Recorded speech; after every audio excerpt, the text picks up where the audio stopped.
Hello everybody, it's been a minute since I've made a video, so I just wanted to check in with you guys today. Um, Today, you know how Facebook will show you memories of, something you posted a year ago or whatever? Well, I got a memory of something that I posted 9 years ago, and it was a video. And it showed me showing people all the stuff that I had, my apartment. I was so proud of what I had. I had accumulated some really nice stuff, and I was proud of it. And it was, no, I was in addiction. I was in my pill addiction, but it hadn't negatively affected my life yet, I think. Yeah, I was probably right on the verge of it. And, as I was looking at that video, I was like, oh, look at what I had. Look at the things that I had. I took pride in.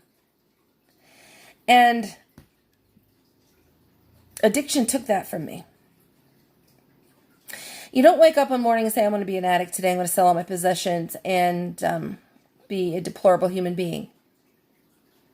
It's a slow progress. It's a slow process.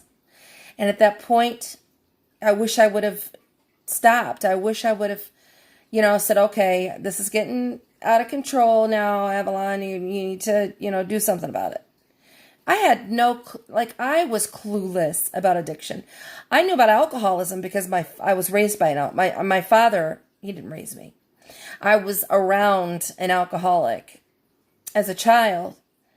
And I thought it was disgusting and deplorable. That wasn't me. I got my medication from a doctor. I mean, that's what I thought. I thought, I'm good. Look what I got. I got a medical reason for the reason, I take medication.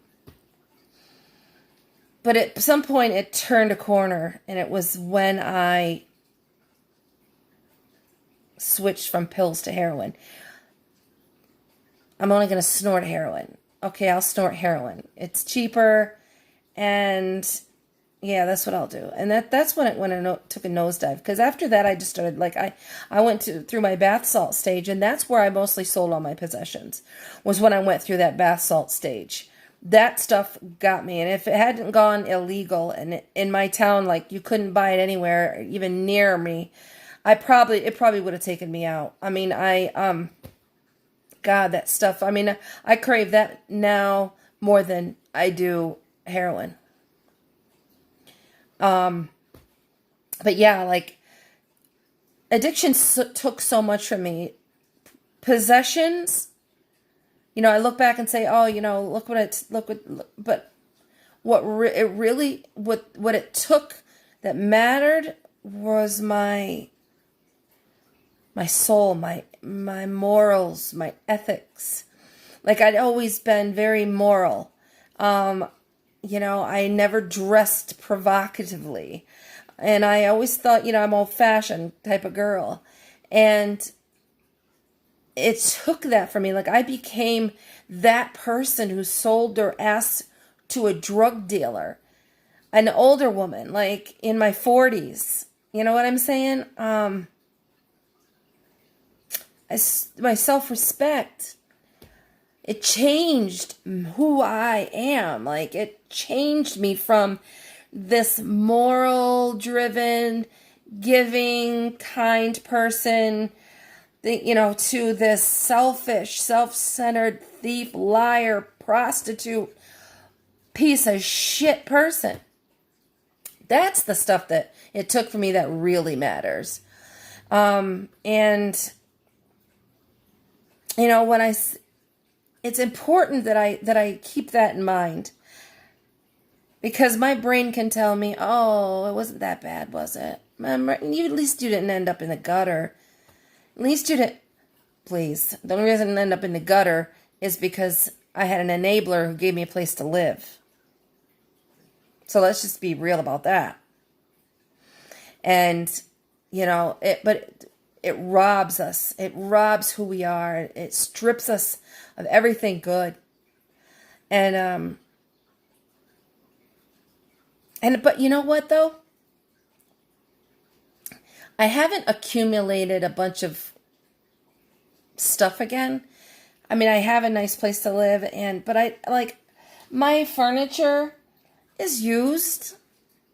It is, it's not brand new showroom. My house doesn't look like a museum.